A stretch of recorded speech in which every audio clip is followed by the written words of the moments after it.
Anda saksikan Berita Mataram hari ini. Merasa mendengar bisikan goib, pria yang menyamar jadi perempuan saat sholat di masjid diringkus polisi.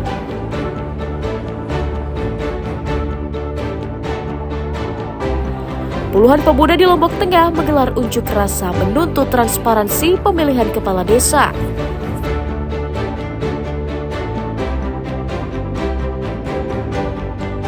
Pada episode kali ini, kami akan mengajak Anda melihat cantiknya kreasi tas ketak dengan hiasan kerang laut warna-warni yang sukses dipasarkan hingga ke mancanegara.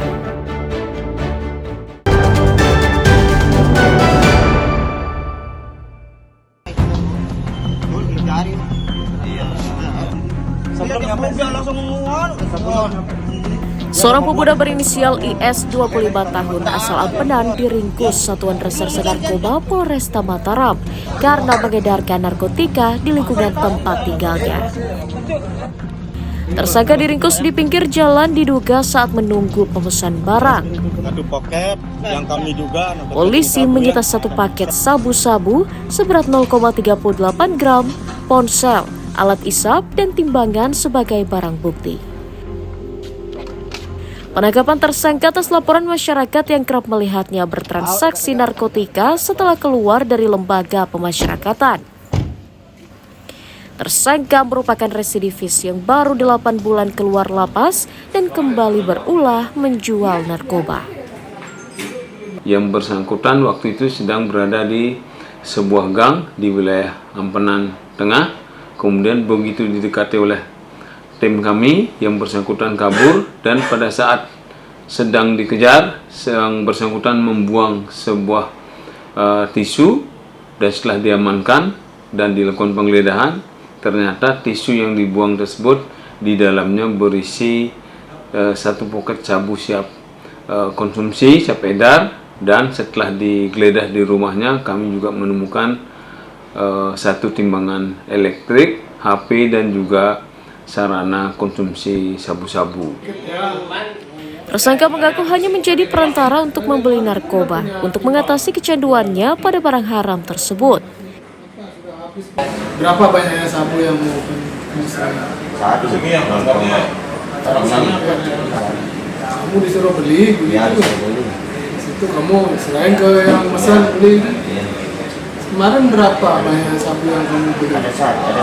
Sisanya cuma pakai. Berapa banyak awalnya sabu yang kamu beli?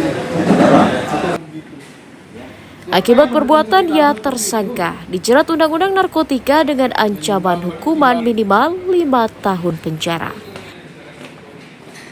Awaludin dari Kota Mataram melaporkan.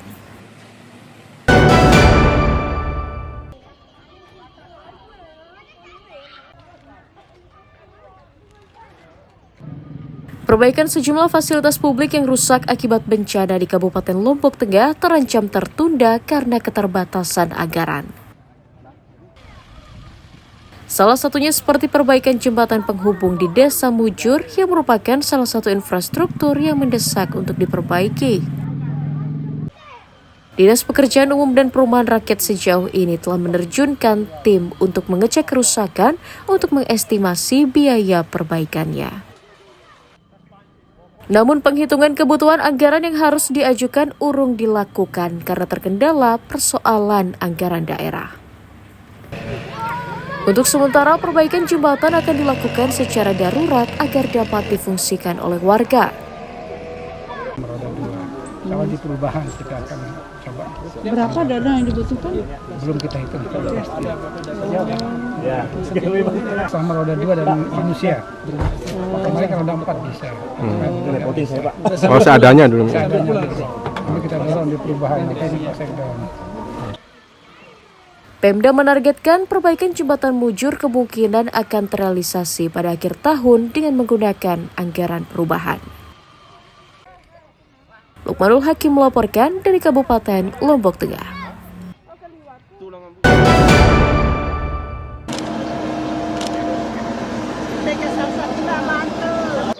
Bupati Lombok Timur Hairul Warisin berjanji akan memberikan pupuk gratis bagi para petani untuk meningkatkan produksi sektor pertanian.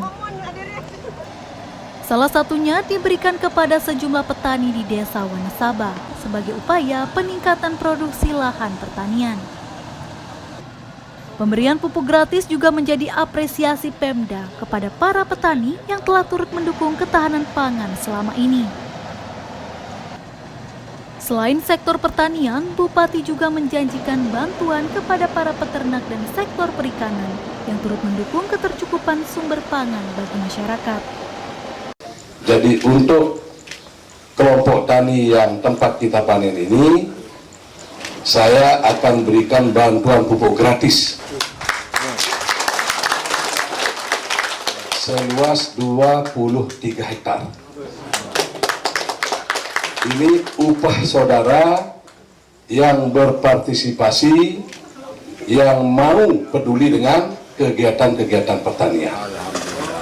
Jadi kalau ada peternak yang tetap bersemangat, ada perikanan tetap bersemangat, pertanian tetap bersemangat, pasti saya kasih bantuan.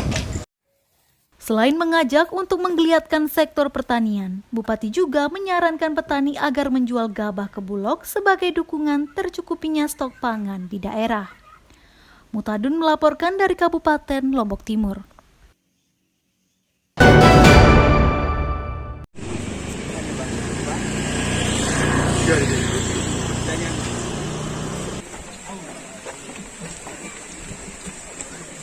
Sejumlah anggota DPRD Kabupaten Lombok Barat menggelar inspeksi ke sejumlah destinasi wisata yang dikelola pemerintah daerah pada Senin siang. Sidak digelar untuk mengecek sejumlah fasilitas kawasan wisata yang dilaporkan masyarakat tidak terurus dan rusak. Di Taman Narmada dan Suranadi, legislator menyoroti belasan bangunan dan fasilitas penunjang bagi wisatawan rusak dan belum diperbaiki. Mereka menyayangkan minimnya perhatian pemerintah daerah, padahal sektor pariwisata menjadi salah satu sumber pendapatan yang menjanjikan. Kurangnya fasilitas wisata dikhawatirkan akan menurunkan kunjungan dan mengurangi kenyamanan wisatawan. Dari Komisi 2 yang membidangi pariwisata, mungkin bekerja sama dengan Komisi 4 karena ada nilai edukasi pendidikan sejarah, untuk kita ajak langsung turun supaya konsen situs-situs ini tetap terjaga dan mempunyai PAD untuk Lombok Barat yang bisa diharapkan. Ini dulunya mau restorasi, tapi bahasa restorasi kan menghancurkan terus membangun, tapi oleh pemerhati budaya atau cagar budaya itu tidak disarankan. Akhirnya bangunan digeser ke selatan dengan bentuk yang sama. Terbengkalai ini berapa bangunan? Oh, bangunannya banyak. Jadi sekitar berapa? Satu kawasan, jadi mungkin sekitar 15 ya. Pemda diharapkan meningkatkan pengawasan dan mengoptimalkan perbaikan destinasi untuk mendongkrak kunjungan wisatawan di daerah. Hairul Amri melaporkan dari Kabupaten Lombok Barat.